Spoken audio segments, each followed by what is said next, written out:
আসসালামু আলাইকুম, welcome to Afrin creation. অনেক সকাল সকাল বাসা থেকে বের হয়েছিলাম, খুব ইম্পর্টেন্ট কাজ ছিল। ফেরার পথে বিপদে পড়ে গিয়েছি, রিস্কায় পাচ্ছিলাম না। দেখে তো বুঝতে পারছেন রাস্তাঘাট অনেক ফাঁকা। তো হাঁটছিলাম, হাঁটতে হাঁটতে ব্যাগ থেকে মোবাইলটা বের করে ভাবছি ভিডিও করতে করতে যাই, কী যে সুন্দর লাগছিল। আসলে এখানে থাকলে হয়তো বা বুঝতে পারতেন এত সুন্দর একটা পরিবেশ। এক সাইডে পুরোটাই সবুজ আর আরেক সাইডে রাস্তা। এই রাস্তাগুলোতে হেঁটে গেলে মনটা এমনিই ভালো হয়ে যাবে। তো হাঁটতে হাঁটতে আর রিক্সার চিন্তা করছিলাম না, যখনই পাবো তখন পাবো এই ভেবে হাঁটছিলাম। তো অনেকক্ষণ হাঁটলাম, মনটাও খুব ভালো হলো। হাঁটতে হাঁটতে রিক্সা পেয়ে গেলাম। তারপরে তারকুল কিনবো, এখানে এসে একটু থামলাম, থেমে তারকুল কিনছিলাম। আম্মু তারকুল খুব পছন্দ করে আর এটা খুব সীমিত সময়ের জন্য থাকে, যার জন্য আমি বাসা থেকে বের হলেই তারকুল দেখলেই কিনে নিয়ে যাই। এটা খেতে আমারও বেশ ভালো লাগে, আর তারকুলের মধ্যে যে মিষ্টি পানি থাকে সেটা তো অমৃত।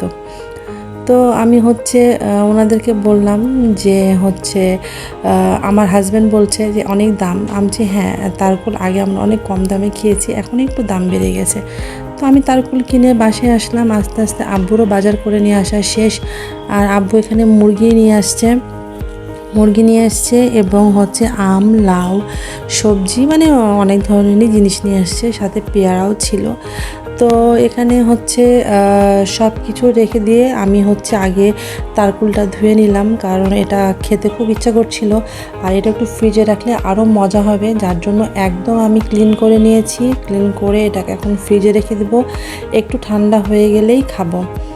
তারপরে এই তো এখন রাতের বেলা আমরা দুপুরে দেশি মুরগির পাতলা ঝোল করা হয়েছিল এবং সেটাই খেয়েছিলাম।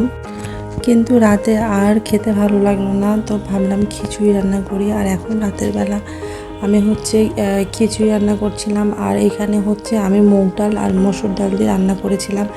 আর যেহেতু মাংস থেকে গেছিলো মানে রাতের জন্য, তো আমার আবার যেটা রান্না করা মাংস সেটা গরুর মাংস বা মুরগির মাংস যেটাই হোক না কেন, থেকে গেলে এইভাবে হাতে মেখে সেই মাংস আর মাংসর ঝোল দিয়ে যে খিচুড়িটা রান্না হয়, সেই খিচুড়িটা অসাধারণ লাগে।